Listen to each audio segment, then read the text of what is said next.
Every year I play a game of life and death with Santa. And all I want for Christmas this year is to stop playing. Part 1. They say the average child stops believing in Santa around the age of 8, maybe 8.5, but not me, because I'm not like other kids. You see, I've actually met Santa, many times. Now I know what you're thinking. That's not possible. Santa isn't real. Well, you're both right and wrong at the same time. And for that very reason, I stopped telling people the story after I turned 10. But it goes something like this. I remember loving Christmas. The lights, the sounds, the decorations, the stockings, and most of all, like any young child, waiting for Santa to come down the chimney to give me my presents. One Christmas Eve when I was 4 years old, I remember insisting to my mom that we leave just the right amount of cookies on the table for him. For some reason, my 4-year-old self had decided that he only liked the oatmeal ones, and not those made with chocolate chips like we actually had in the kitchen. So, my mom and I cooked up a batch just to leave for him. A batch that she helped me bake with love, knowing they would go to waste. That night, I remember putting myself to bed extra early, knowing that the faster I went to sleep, the faster I would wake up in the morning, to the presents that always awaited me on Christmas morning. I had been fast asleep that night when I was suddenly awoken by the sound of rustling on the roof above me. This was it, I thought to myself. It's Santa. I'll finally catch him in the act. So I snuck out of bed, tiptoed downstairs, and, as expected, spotted a man with a white beard, all dressed in red, standing in the living room by the Christmas tree. I ran to my parents' bedroom in excitement and tugged at their sheets. Mommy, Daddy, Santa's here. Santa's here. My dad rolled over, eyes still closed, and humored me. Oh yeah? Yeah, he just came down the chimney. That's nice. Now go to bed, Bobby, my mom added, before they both returned to their slumbers. I did as she said, and went back to my room. But as soon as I heard my dad begin snoring again, I carefully made my way back down to the living room to catch another glimpse of Santa. I peeked my head around the corner, and there he was. It's really him. It's really Santa.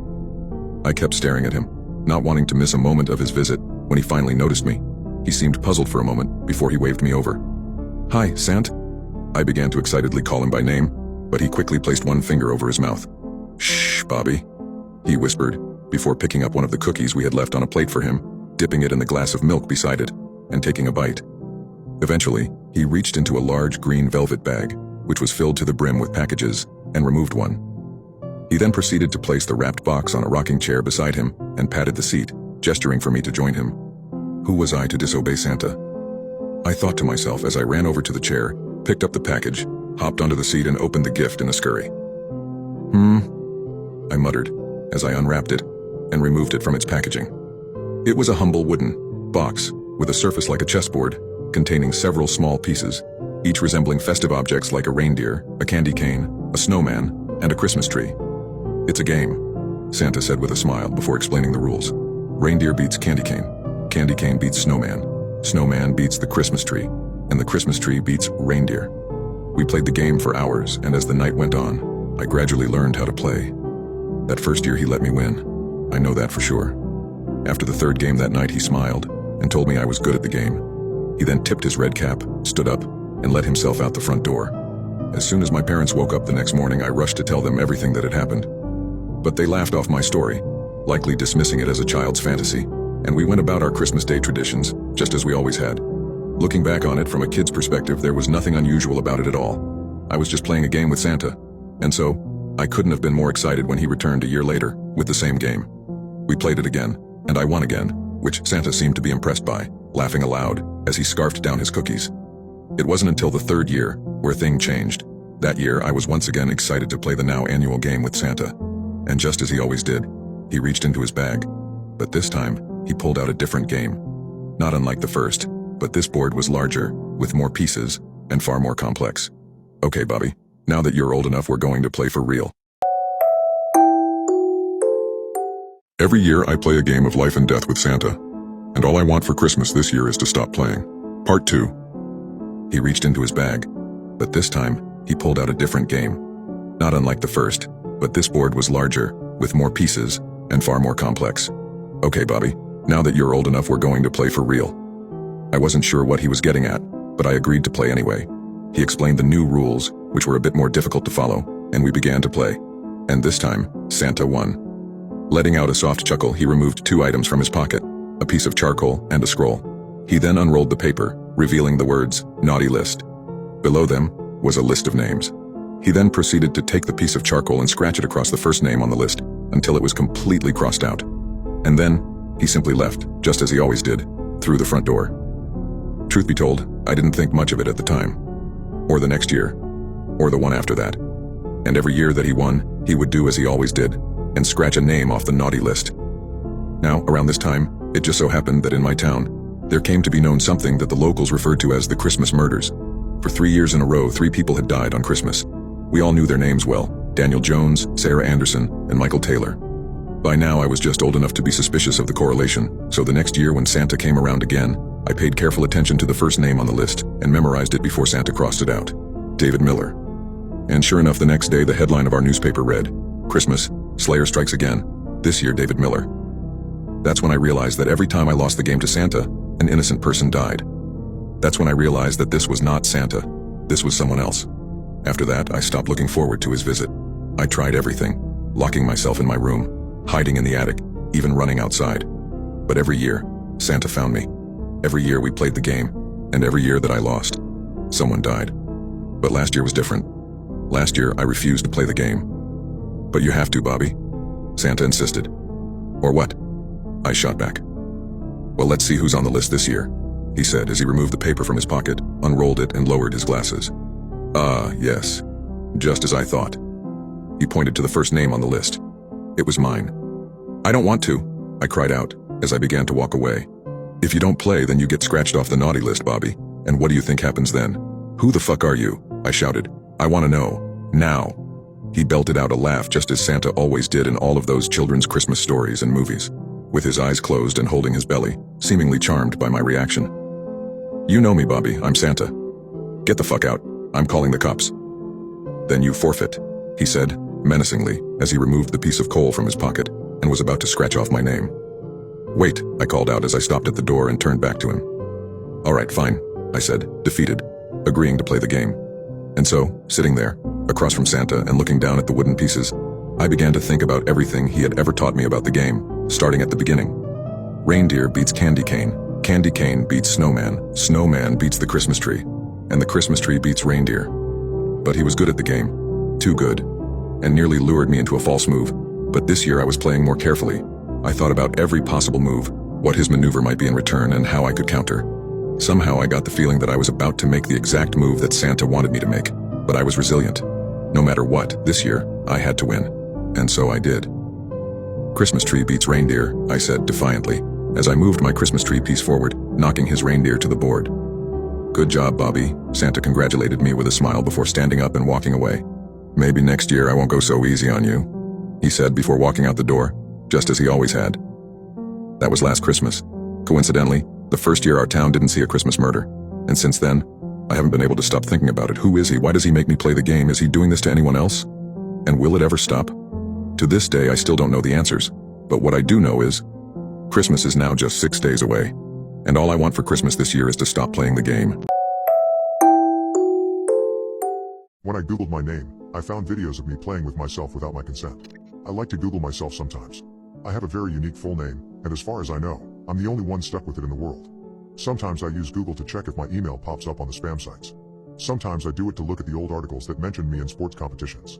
I know that's a little narcissistic, but I can't be the only one to do it. Sometimes it can be interesting to run a weird search and see what comes up. So, this morning was a slow one at work, and I decided to indulge this self-obsessed habit for the umpteenth time. I threw the quotation marks around my name and hit enter.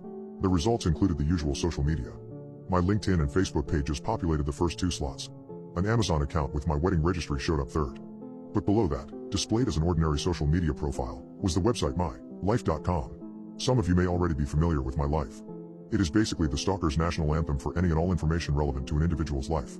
Full names, political party affiliation, partial addresses, and phone numbers are all available with just the preview option. If you subscribe to their BS, they will even let you search court and arrest records, photos, family and friends, and so much more. It is a creepy, dark corner of the internet. But they recently added a new feature: reviews and ratings. See for yourself. The reviews are actually integrated fairly often throughout My Life's website. It pops up at the top of my profile. And, surprisingly, I already had 1 review on the seemingly new feature. Here's what that looks like. As you can tell, my rating is a 3.75. I'm not sure what annoyed me more, the fact that this creepy website allowed me to be reviewed by strangers on the internet, or that said stranger chose to give me anything less than a 5. And so I clicked the review. Now, if anyone reading along finds themselves in the same situation, I don't recommend this part. It took about 10 minutes for the website to query a bunch of sketchy sounding databases, and at the end of it all, they still told me I had to pay to see something more. The mystery had already been built up for me. In my head, I had to see what was next, and so I clicked and gave them my credit card. I don't even remember what it costed. I'll find out soon enough. I had to pass through another 1,000 layers of BS to find my review. They tried to show me non-existent arrest records. Then they asked if I wanted to see my own phone number. There was an option to lock everything and make it inaccessible to the public, and I did that, but not before I found the review. Nestled in the bottom of the page. Here's what it said, with all personally identifiable information redacted. I have since sent it to the police. Here is the summary. Ava is the daughter of, mom's name redacted, and, dad's name redacted. She is currently living at, address redacted. She currently stands approximately, redacted, and, redacted, wait.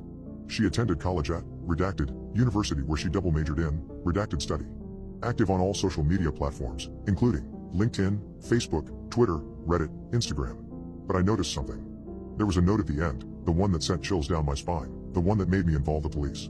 She looks peaceful while sleeping. It read, her bedroom is on the second floor, third window from the left. I went cold, ice seeming to seep into my veins. I live on the second floor of my apartment building and my bedroom window is indeed the third one from the left. Someone had been watching me. A sick feeling of fear and disgust washed over me. I picked up the phone and dialed the number for my local police station, not taking my eyes off my laptop screen. When I was dialing, I saw a video under the review. Scared, but eager to know what it was, I clicked it. I don't think it could have been any worse. It was a video of me, lying in bed, doing it by myself. I was using a water bottle to do it. I started crying, panicking and waiting for the police to pick up. The information was just sitting there, freely available to anyone who looked for it. Once they answered, the police were attentive and took the matter seriously, promising to investigate the issue. I also contacted my life, demanding that they take down my profile.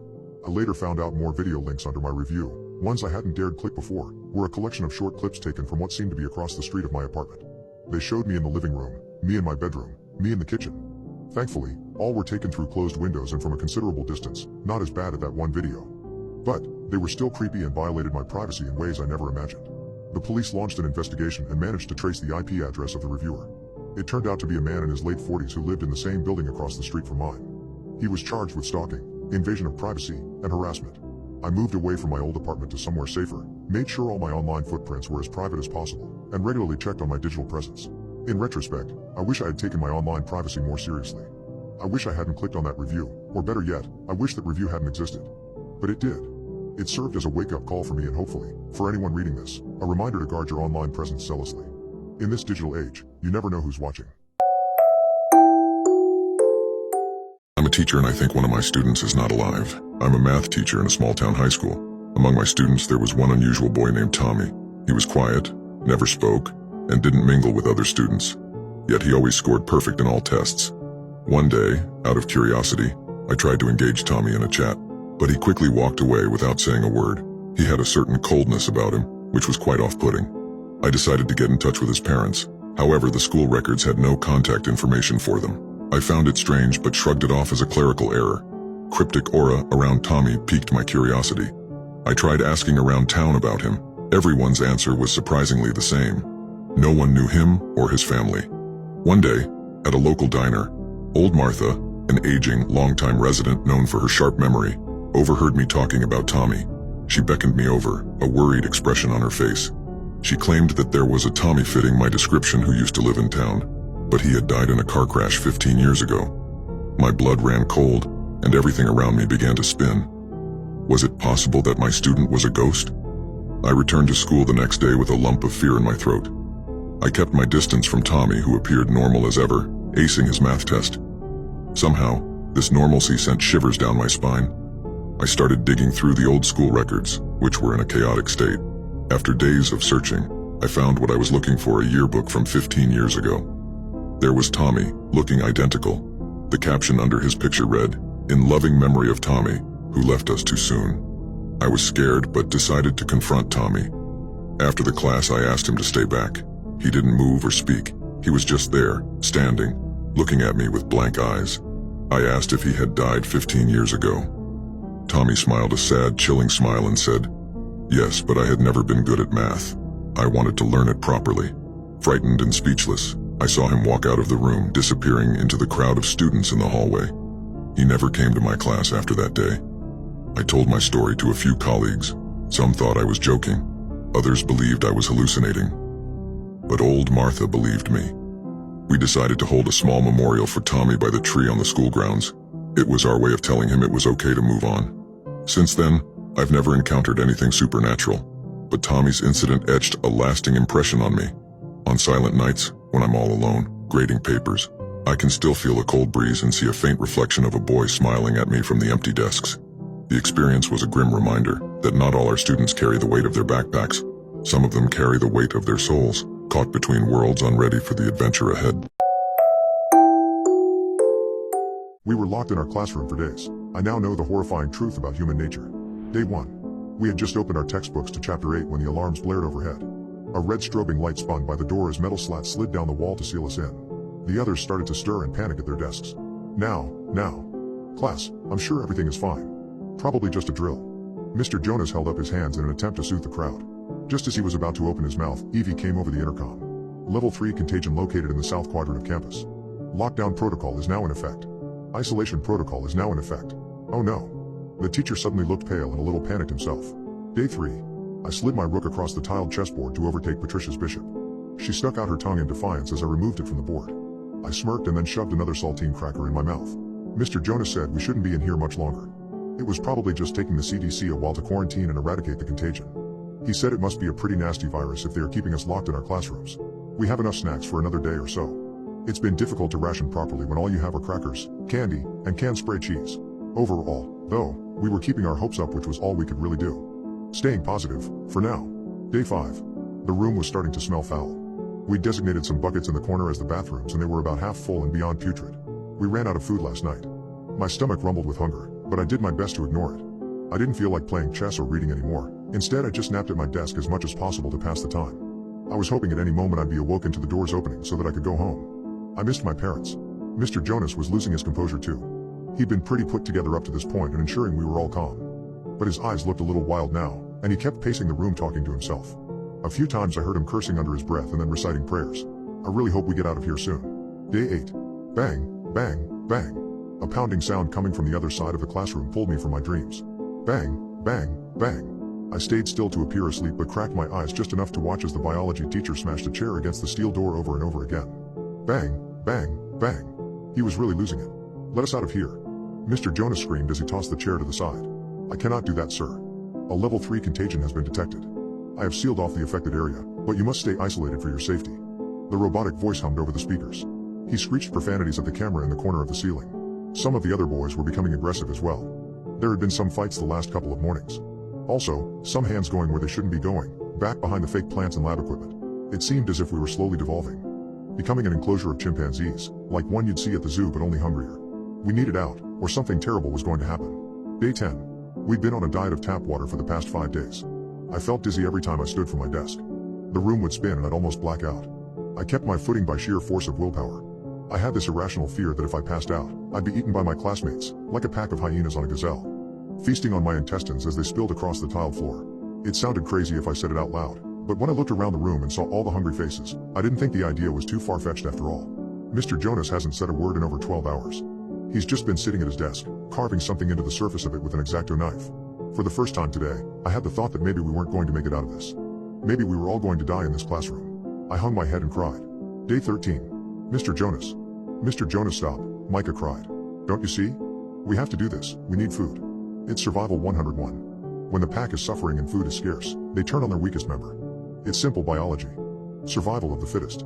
Mr. Jonas had his hands around Trevor's neck, squeezing so hard that the boy's eyes were about to pop from his skull. Trevor struggled beneath him, but he was frail and terribly small for his age. Micah grabbed a large beaker from the table and lifted it high over his head. Mr. Jonas, stop now. Don't make me do this. But the teacher was long gone. His eyes gleamed with delight as drool dripped down his chin from salivating at the thought of a meal. I jumped to my feet as Micah brought the beaker down as hard as he could onto Mr. Jonas' head. It shattered to pieces on impact, knocking the teacher out cold. I helped Micah push him off Trevor. The poor kid was wheezing and gasping for air as tears streamed down his face. You're all right, it's okay, you're all right. Micah patted the kid on the back, trying to calm him as he wailed. Suddenly there was a scream like a war cry and Mr. Jonas was airborne. He leapt across a desk and plowed into Micah. They both went sprawling across the tile. Micah resisted him, but Mr. Jonas ended up on top and began dropping his elbows viciously on Micah's face, causing blood to spew from his nose and mouth. Static filled my mind. I didn't think, I only reacted. I reached down and picked up a hunk of glass from the broken beaker, grabbed Mr. Jonas' shaggy hair and pulled it back to extend his neck. I pulled the glass through the meat of his throat as hard as I could. I'd never seen so much blood before. It poured in a waterfall across Micah's chest. Mr. Jonas fell to the side once more, this time never to get up again. I stared at my blood-soaked hands. I felt nothing. No remorse, no fear. Only static. Suddenly the metal slats retracted into the ceiling and the door swung open. Lockdown protocol has been lifted. Please continue with your regular schedules. Lockdown protocol has been lifted. Her cheery robotic voice seemed so distant and out of place now. The other students gathered around me, just staring at the pool of blood. I think it was the hunger talking, but a part of me wanted to know what it tasted like. I think the others did too. Thankfully, before that could happen, a man in a suit strolled into the classroom. "Hello, class."